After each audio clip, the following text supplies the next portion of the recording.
Certainly, said Kay. But I understand better still that a terrible abuse of my case and probably of the law is being carried on. As for me, I shall know how to protect myself against it. How will you do it? Asked the superintendent. I'm not at liberty to reveal that, said Kay. I don't want to press myself upon you, said the superintendent. Only I would like you to reflect that in me you have, I won't say a friend, for we are complete strangers, of course, but to some extent a business friend. The only thing I will not agree to is that you should be taken on as land surveyor. But in other matters you can draw on me with confidence, frankly to the extent of my power, which isn't great. You always talk of the one thing, said Kay, that I shan't be taken on as land surveyor. But I'm land surveyor already. Here's Clam's letter. Clam's letter, said the superintendent. That's valuable and worthy of respect on account of Clam's signature, which seems to be genuine. But all the same, yet I won't dare to advance it on my own unsupported word. Mizzy, he called, and then, but what are you doing? Mizzy and the assistants, left so long unnoticed, had clearly not found the paper they were looking for, and had then tried to shut everything up again in the cabinet. But on account of the confusion and superabundance of papers had not succeeded. Then the assistants had hit upon the idea which they were carrying out now. They had laid the cabinet on its back on the floor, crammed all the documents in, then along with Mizzy, had knelt on the cabinet door and were trying now in this way to get it shut. So the paper hasn't been found, said the superintendent. A pity, but you know the story already. Really, we don't need the paper now. Besides, it will certainly be found sometime yet. Probably it's at the teacher's place. There's a great pile of papers there too. But come over here now with the candle, Mizzy, and read this letter for me. Mizzy went over, and now looked still more grey and insignificant as she sat on the edge of the bed and leaned against the strong, vigorous man who put his arm around her. In the candlelight, only her pinched face was cast into relief, its simple and austere lines softened by nothing but age. Hardly had she glanced at the letter when she clasped her hands lightly and said, "From Clam."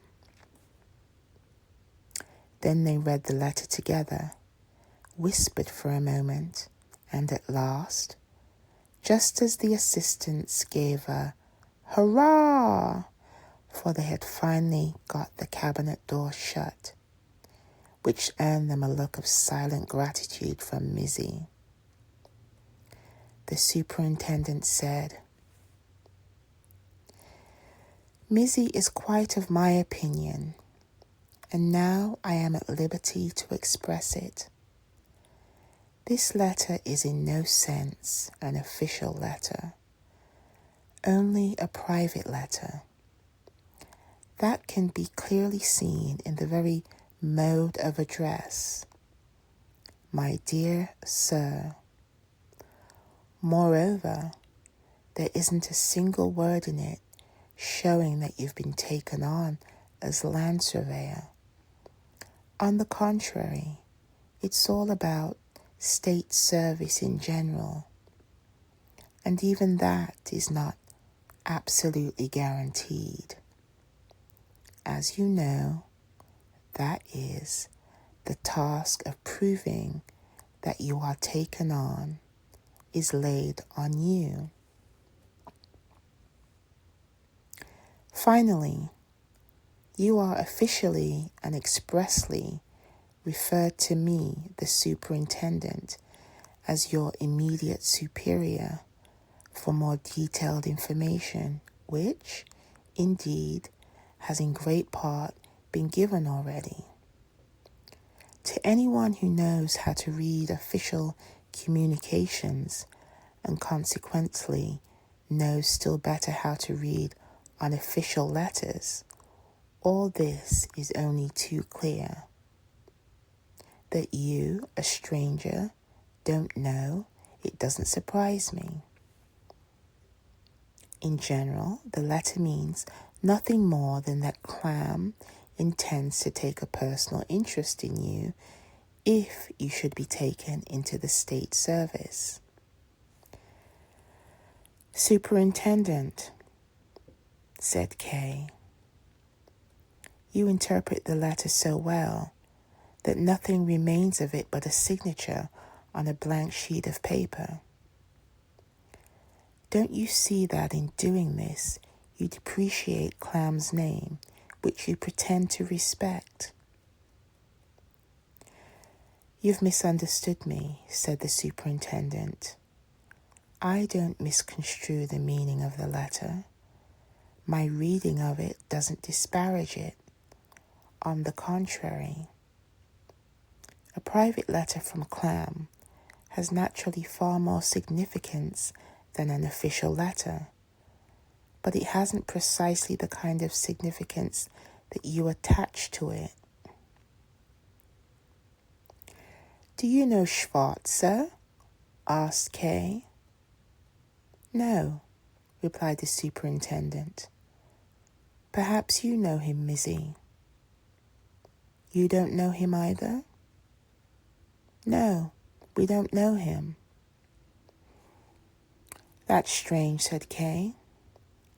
He's a son of one of the under-Castellans. My dear land surveyor, replied the superintendent, how on earth should I know all the sons of all the under-Castellans? Right, said Kay. Then you'll just have to take my word that he is one. I had a sharp encounter with the Schwarzer on the very day of my arrival. Afterwards, he made a telephone inquiry of an under-Castellan called Fritz and received the information that I was engaged as land surveyor.